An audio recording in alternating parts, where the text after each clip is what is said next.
Hola, soy Rafa Ayala y esto es Gobierno Transparente Podcast, el espacio donde hablamos con las personas que están cambiando el sector público desde dentro, todos los lunes a las 7 de la mañana en tu plataforma de podcast favorita. Empezamos. Y hoy tenemos a Javier Puyol, magistrado, abogado, presidente del despacho Puyol Abogados y también en B-Compliance. Javier es un amigo, lo conocemos hace tiempo, seguimos su trayectoria y queríamos traerlo a este episodio de Gobierno Transparente Podcast porque nos tiene que hablar del compliance, nos tiene que hablar de la integridad pública, de las oposiciones de denunciantes y muchas cosas. Buenos días, Javier. Buenos días, Rafa. Encantado de estar en tu podcast hoy. Pues Y vamos sobre la marcha porque además, joder, Javier, bueno, tiene una actividad enloquecida muchas veces y ha sido, primero, agradecerte que tengas este huequecito para hablar con nosotros. Danos un panorama primero de qué es el compliance y si existe el compliance público.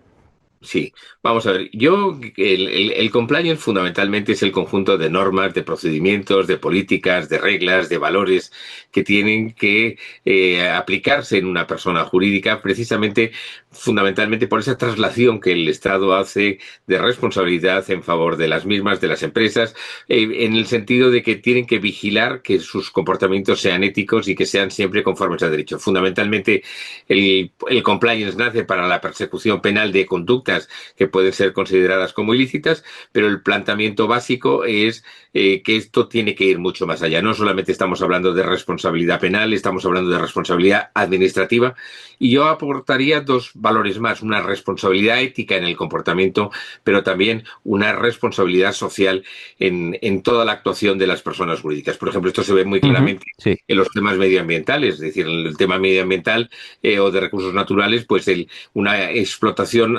racional, adecuada, lógica, pues es evidentemente más una responsabilidad social que incluso una responsabilidad penal, aunque la responsabilidad penal o administrativa se llegue a aplicar efectivamente. Uh-huh. Bueno, bajando al tema de la administración pública, hemos visto como en los últimos años, gracias también a los fondos europeos, se han abierto pues, la puerta a los paneles antifraude, la integridad pública, la integridad institucional pues ha cobrado mucha fuerza, aparte de las palancas de gobierno abierto, buen gobierno. Pero, ¿qué ocurre en el caso de la administración? ¿Qué pasa? Porque no tiene una responsabilidad penal. Entonces, cuando estamos en el marco de la administración, ¿en qué nos situamos cuando hablamos de Bueno, compliance y de yo creo que responsabilidad? se está produciendo un efecto por simpatía entre la administración pública y la empresa privada, la persona jurídica privada. ¿Por qué? Porque el compliance no nace en principio para la administración, no es una atribución que nace en 2010 en España para la administración, sino para las personas jurídico-privadas, en el sentido de que se busca precisamente lo que decía antes, esa regulación jurídica, penal, ética, etcétera. ¿Qué ocurre? Que en las administraciones públicas, desde que el compliance ha cogido verdaderamente fortaleza, tiene sentido, socialmente es reconocido como tal, reputacionalmente la sociedad lo empieza a valorar, los ciudadanos demandan valores éticos, valores de compliance en la aplicación de cualquier tipo de actividad de la persona jurídico-privada. La administración pública no se puede quedar atrás, y la administración pública cada día, en alguna forma, lo que está pretendiendo es asumir valores que en un determinado momento no nacen para la administración pública. Esto lo vemos, por ejemplo, en la ley de contratos del sector público. Es decir, los valores de compliance son escasos, son pues muy limitados, y sin embargo vemos que en este momento, bueno, pues hay una tendencia generalizada en todas las administraciones públicas de asumir valores que son propios de las empresas privadas. Es decir, no hay una regulación, no la hay todavía. En este momento tenemos un anteproyecto de ley de integridad del sector Sí. público que Uh-huh. es importante, pero en alguna manera quiere llenar ese vacío que en este momento existe en el sector público con relación al modo de funcionar de las empresas jurídico-privadas. Yo creo que ese es el gran cambio, la gran transformación que se ha producido, que del compliance tener una perspectiva privada se ha convertido también en algo que es absolutamente consustancial en el funcionamiento del sector público. La verdad es que estamos de enhorabuena porque, bueno, estamos grabando hoy, que es, ya ni me acuerdo qué es, el 27 de 27 marzo. de marzo. 27 de marzo. Esto, bueno, nuestro programa sale el próximo día, el próximo lunes 30, a las 7 de la mañana ya estará ahí a punto. Pero bueno, antes de ayer le daban el plazo y la idoneidad a Concha Campos, Acuña, que va a ser la nueva presidenta del Consejo de Transparencia y una gran evangelizadora del compliance público. Por supuesto. Es una persona, yo siempre prefiero hablar de las personas primero como tales personas antes que como profesionales y Concha Campos es una magnífica, una bellísima persona, una persona tremendamente preparada, tremendamente con los pies en la tierra. En este momento es una mujer de su tiempo, es una mujer consciente de la responsabilidad que tiene que asumir y Ujú. profesionalmente Concha lo es, en este tema lo es todo y va a hacer estoy convencido de que va a hacer un papel magnífico, va a desarrollar una función magnífica en su labor. ¿Mm? Pues estamos totalmente de acuerdo. Bueno, pues bajando un poco a la transparencia, porque la verdad es que estamos viendo cómo últimamente las administraciones se empieza a ver como una especie de marco de cumplimiento de la transparencia, la protección de datos, la integridad pública, también todas las cuestiones que tienen que ver con el tema de inteligencia artificial, que después las tocaremos, pero a nivel de transparencia, con esa ley 1913, que fue, bueno, pues la generadora, la primera ley de transparencia y acceso a la información pura en España, que afecta pues a cantidad de sujetos obligados, tanto públicos como privados.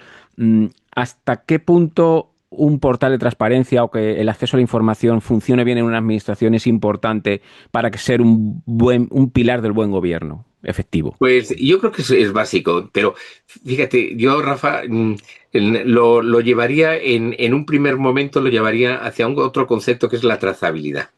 El ciudadano tiene derecho a saber y tiene derecho a saber cómo se ha gestado cualquier opinión, cualquier decisión tomada en una administración pública. Y ese principio, que es la trazabilidad de cualquier decisión, fundamentalmente es el soporte conceptual de lo que es posteriormente la transparencia. Yo creo que el ciudadano tiene derecho a saber, derecho a conocer. Ujú. Fundamentalmente, hay un dicho que en compliance se utiliza Sí. mucho, y es que Ujú. la confianza es la antesala del fraude. ¿Mm? Bien. Eh, Ujú. Entonces, el planteamiento es, oiga, yo no quiero confiar en la administración pública, yo quiero saber, tengo derecho a saber cómo está actuando la administración pública, tengo derecho a saber por qué razón se toman decisiones, por qué razón se utilizan determinadas posturas. Y todo eso es transparencia, es la trazabilidad de cualquier decisión, el contenido de cualquier decisión, donde el ciudadano evidentemente tiene derecho a exigir precisamente ese conocimiento. Yo creo que ese es el elemento fundamental, ¿no? Por tanto, la transparencia, tanto en el Ujú. sector público como en el privado, son elementos singulares de la gobernanza, pero son elementos también fundamentales en el ámbito del compliance. Buenísimo. Y vamos un poco a la gestión de riesgos. Cuando estamos hablando de compliance, cuando estamos hablando de integridad, la gestión de riesgos es clave. Es decir, hemos tenido, se hacen mapas de riesgos, sabemos que en la administración, pues, temas como la contratación, las subvenciones. El otro día le daban el premio a la Junta de Andalucía, un premio de Audaz de transparencia autonómica, bueno, la semana pasada, por un nuevo portal de subvenciones y quién recibe las subvenciones, las convocatorias, el control y evaluación también de subvenciones. Entonces, contratación, subvenciones, el urbanismo, muchas veces que tiene mala fama, y no todo viene del urbanismo en los casos de corrupción. Eh, ¿Cómo podemos priorizar en la administración estas áreas de riesgo o cómo hacer un mapa de riesgos un poco más actualizado en este momento? Vamos a ver, comentábamos antes de cómo se gesta el compliance dentro de la administración pública y yo creo que es importante también valorar que dentro de esa nueva concepción del compliance dentro de la administración pública hablemos de los elementos fundamentales que integran el compliance. Y uno de los elementos fundamentales es la perspectiva del riesgo, ¿no? Por ejemplo, en este momento, cuando analizamos el Reglamento General de Protección de Datos de la Unión Europea, vemos que una de las perspectivas básicas es el enfoque hacia el riesgo. El compliance tiene un enfoque al riesgo, no es compliance. Y por tanto, dentro de esa contaminación que tiene la administración pública del compliance, uno de los elementos fundamentales tiene que ser la evaluación de los riesgos a los que la administración pública está sometida como consecuencia de su actuación. ¿Qué ocurre? Que es esa manera de pensar, desde luego, no era previsible en el año 2009, pero en 2026 lo tenemos encima de la mesa, es un elemento absolutamente claro, absolutamente determinante, que exista un mapa de riesgos, que exista una previsión Ujú. ante lo que se tiene que enfrentar la administración pública. Y aquí, Rafa, yo creo que hay que hacer una matización que es sumamente importante. Cuando hablamos de riesgos, estamos hablando de elementos preventivos, elementos detectivos, no de elementos reactivos.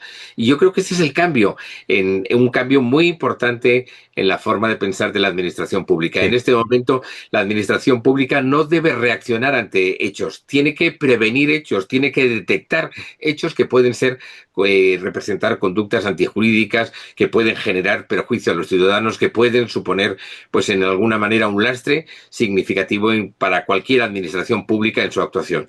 Y yo creo que eso es enormemente importante y eso solamente se puede determinar, Rafa, si nosotros tenemos una adecuada evaluación de los riesgos a los cuales están sometidas la actuación o cualquier decisión de la administración pública. Yo creo que ese es un cambio Sí. sustancial y en este momento pues es necesario analizar la diferente tipología de riesgos a las cuales se enfrenta la administración pública en las Sí. diferentes circunstancias y por eso es importante que exista esa evaluación de riesgos a los efectos de garantizar, bueno, pues la idoneidad de la decisión, la legalidad de la decisión, la no generación de contingencias que sean absolutamente Sí. previsibles y evitables. Bueno, pues son elementos que realmente nos están aportando mucho valor, ¿no? Y ahí debe ser fundamental lo que es el cambio, la cultura organizativa de una organización pública, de una institución pública. Es fundamental el liderazgo de que ese cambio cultural se produzca. Sí, sí. Yo creo que, fíjate, ahí has tocado dos temas que yo creo que son enormemente importantes. Uno es el elemento de la cultura y el otro es el liderazgo, ¿no? Empezamos, si quieres, por el liderazgo y terminamos en la cultura. Con el liderazgo, el problema que hay es que muchas veces generamos políticas, protocolos, procedimientos internos dentro de cualquier persona, bien sea jurídico pública, bien sea jurídico privada, y finalmente lo que está ocurriendo es que el planteamiento formal de ese modelo de compliance luego no se cumple, porque lo que hay son prácticas informales que en alguna manera, si el liderazgo no ejerce adecuadamente su función de vigilancia, de control, bueno, pues llega un momento en que las organizaciones, insisto, da igual que sean públicas, que sean privadas, degeneran. Y, por tanto, lo que prevalece no es el planteamiento formal a través de políticas, procedimientos o protocolos, sino lo que generan son las prácticas habituales que se están llevando a cabo dentro de cualquier tipo de organización. Con lo cual, aquí lo que demuestra es que muchas veces el liderazgo, bueno, pues está mirando para otro lado, no se está ejerciendo adecuadamente en el ámbito si valga el ejemplo, el compliance en el sector público, ¿no? Entonces, yo creo que el sector del liderazgo es muy importante en este momento, tanto a nivel superior, pero también a nivel medio dentro de las organizaciones. Las organizaciones tienen que efectivamente ver que lo que proclaman se cumple. No que una cosa es que lo que proclamen y que luego que se cumpla de manera diferente. Eso es un enorme riesgo que en este momento están teniendo las organizaciones. Y con relación a la cultura, Sí. bueno, pues esa cultura está muy, muy precisamente muy anclada también en el liderazgo, en el sentido de que la cultura se implica fundamentalmente el modo de hacer, el modo de pensar, el modo de gestionar cualquier tipo de organización. Y la cultura se basa fundamentalmente en formación. Cuando nosotros no formamos adecuadamente, cuando nosotros utilizamos aquella tesis de la ventana de los cristales rotos, donde la organización mira para otro lado pese a que está roto el cristal de la ventana y lo tolera y no lo repara, pues es evidente que estamos hablando de disfunciones que se producen dentro del funcionamiento de la administración pública. Hoy en día, el motor del compliance, el motor de la ética es, sin lugar a dudas, la formación. Y la formación es el elemento generador de cultura. Solamente cuando tenemos una cultura basada en la formación, en el conocimiento, en el expertise de las personas que intervienen y, fundamentalmente, no estableciendo solamente valores formales porque lo manda el jefe o porque lo manda la dirección, sino porque cada trabajador asume o cada empleado público asume precisamente esos valores en su ADN particular, es donde verdaderamente tiene sentido esa cultura y donde esa cultura es verdaderamente eficaz.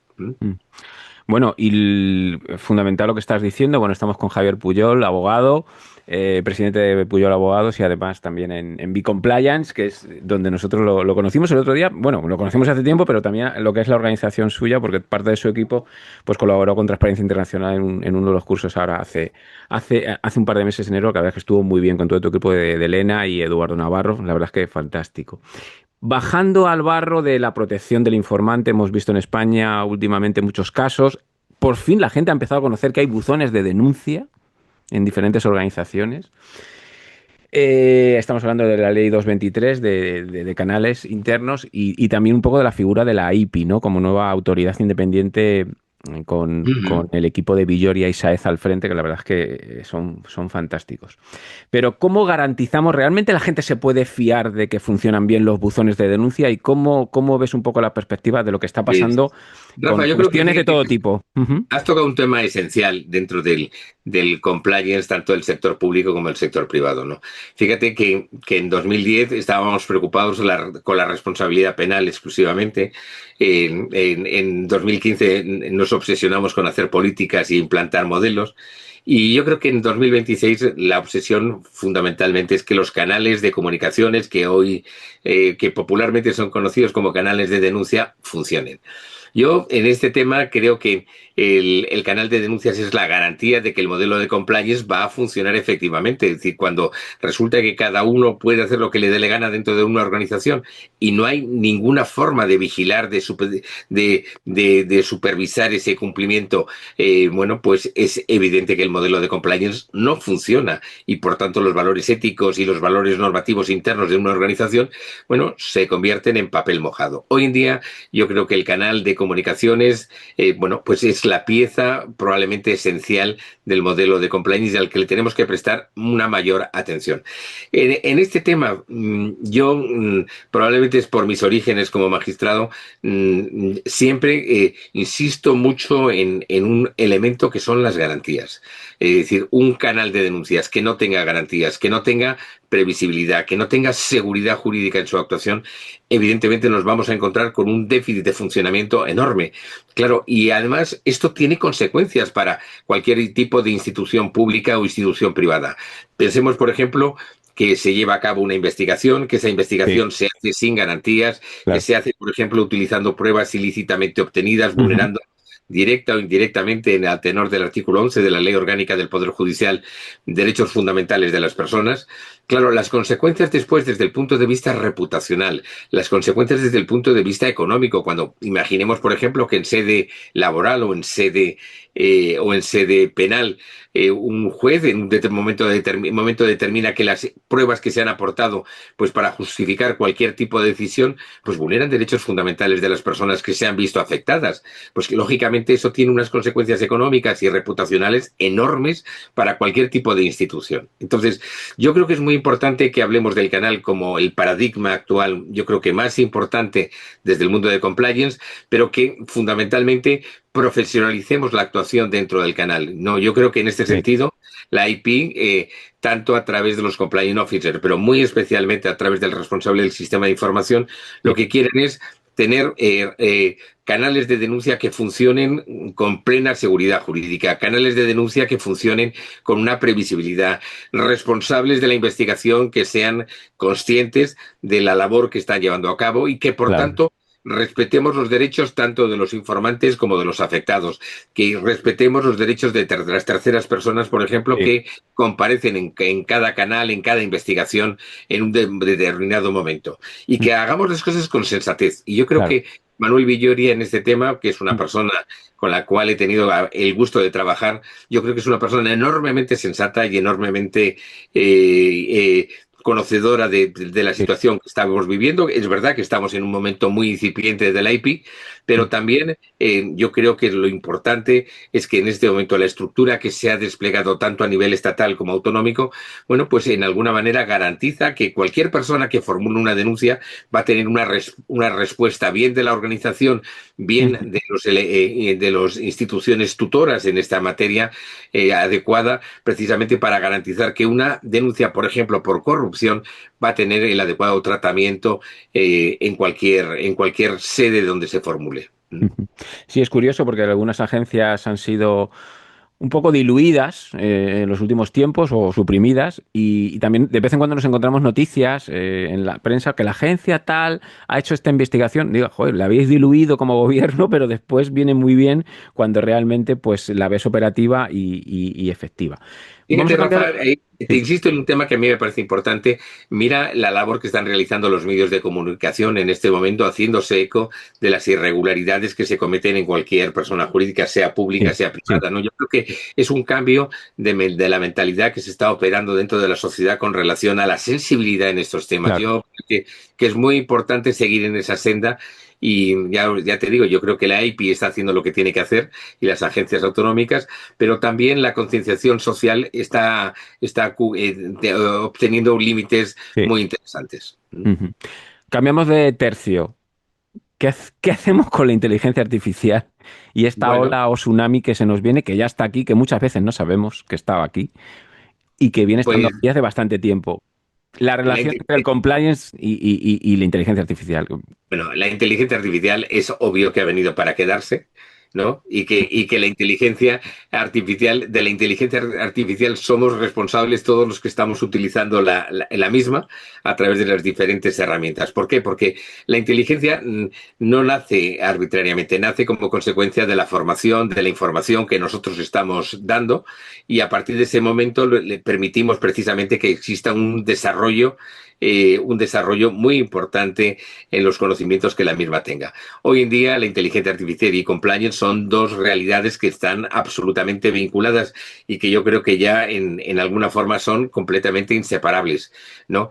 Pero siempre lo que tenemos que tener muy presente es que cuando hablamos de inteligencia artificial, sea Ujú, en el sí, ámbito del compliance o sea en cualquier otra actividad, lo fundamental siempre es el control humano, el claro. control humano de la inteligencia artificial.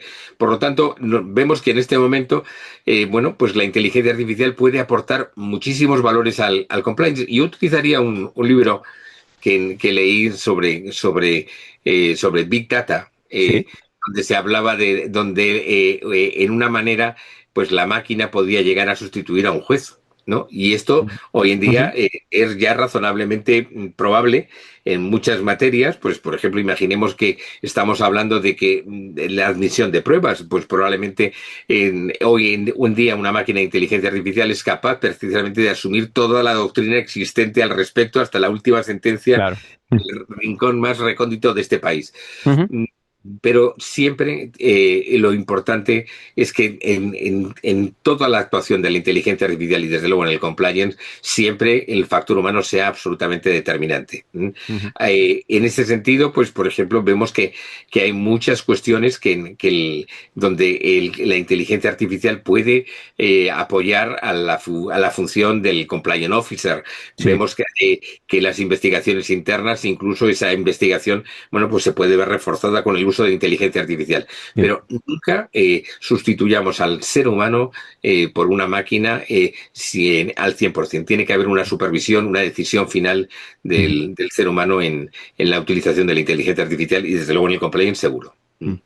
Bueno, vamos a terminar la conversación con Javier Puyol. Vamos a hablar un poco qué opina él de las tendencias y futuro del compliance, también con la existencia también de determinados estándares de normas ISO y UNE que existen, esa proactividad, trazabilidad que has hablado, la ESG. Bueno, cuéntanos un poco, Bueno, haz un poco mm, de gurú. de vidente, de Cassandra, de la Cassandra del compliance Bien, en estos últimos minutos. yo creo que para hablar del futuro tenemos que hablar de un futuro, de un pasado a corto plazo. Desde 2010 hemos visto que el compliance ha tenido una enorme evolución, y no solamente ya desde el punto de vista normativo o jurisprudencial, sino también fundamentalmente a nivel de concienciación social. Los ciudadanos en este momento quieren el compliance, lo están aplicando, lo estamos viendo día a día en las denuncias que se están generando dentro de las empresas, donde cada día son más consistentes, tienen más sentido, están más fundamentadas y además el trabajador está reclamando efectivamente una gestión eficaz con relación a esa denuncia. Yo creo que el compliance en este momento pues tiene que evolucionar. Lo vemos en este momento, como decía hace un momento, con las garantías del compliance. Ya no basta simplemente que se tome una decisión en el seno de la administración pública o en el seno de una empresa y que sea una decisión que afecta a la posición jurídica del empleado, sino que tenemos que ir mucho más lejos. En este momento, el compliance está viendo ya otros criterios. Es decir, probablemente lo más evidente, porque aquí sí que tenemos que ser ciertamente visionarios, son los criterios ESG. Es decir, que son criterios que en alguna manera pues afectan precisamente en primer término la gobernanza. Es decir, queremos una gobernanza que sea eficaz, no sea simplemente una gobernanza formal. Queremos una gobernanza material donde las empresas, donde el sector público evidentemente esté sujeto a una serie de principios que se cumplan de manera real, de manera efectiva en el seno de cualquier organización. Estamos hablando también del compromiso social que tiene cualquier tipo de organización frente a la comunidad a la cual se encuentra inserta. Y esto es enormemente importante también desde el punto de vista de la operatividad de cualquier organización humana, sea pública, insisto, o sea privada. Y tercero, yo creo que es muy importante, es el tema de sostenibilidad y criterios medioambientales que van a condicionar y están condicionando en este momento prácticamente cualquier decisión que se aborde dentro del funcionamiento de una organización. Yo creo que este es un primer paso, pero evidentemente el compliance tiene que ir creciendo, tiene que ir desarrollándose, tiene que ir anclándose. En este momento estamos viendo cómo la Unión Europea, dentro del marco del compliance, lo que está permitiendo es fundamentalmente que exista una cierta desregulación en el sentido de que sean las propias organizaciones quienes marquen sus propios caminos, ¿no? Todo esto son nuevas tendencias, nuevos criterios, ¿no? Pero yo creo que evidentemente tienen mucho futuro y desde luego vamos a ver en los próximos años una enorme transformación del modelo de cumplimiento, ya insisto, en entidades públicas y en entidades privadas. Ahí vamos a vivir unos tiempos de cambio muy sustanciales, muy importantes, donde vamos a ver cómo ese control de las agencias estatales como la IP, bueno, pues nos van a aportar criterios, valores, distintos a lo que en este momento tanto la administración como las empresas tienen, ¿no? Es decir, en alguna manera yo creo que el modelo es asistir, pese a que exista una mayor libertad, que exista una mayor información pública acerca de cómo tenemos que funcionar en los ámbitos de compliance. Pues fantástica reflexión final, Javier. Ha sido un placer haberte tenido en este episodio de Gobierno Transparente Podcast y bueno, pues gracias por acompañarnos en esta conversación abierta. Y gracias a ti, Rafael, y ha sido un placer compartir estos momentos contigo y te animo a que sigas en esta labor que yo creo que tan interesante y que, bueno, pues estás viendo cómo tiene un enorme acogimiento social tu labor. Lo estamos viendo en LinkedIn y en otras redes sociales. Totalmente. Pues con esto cerramos el programa. Soy Rafael Ayala y esto ha sido Gobierno Transparente Podcast. Si te interesa este contenido, suscríbete en tu plataforma de podcast y síguenos en redes como X, LinkedIn o Instagram. Seguimos hablando de lo público la semana que viene. Encantado.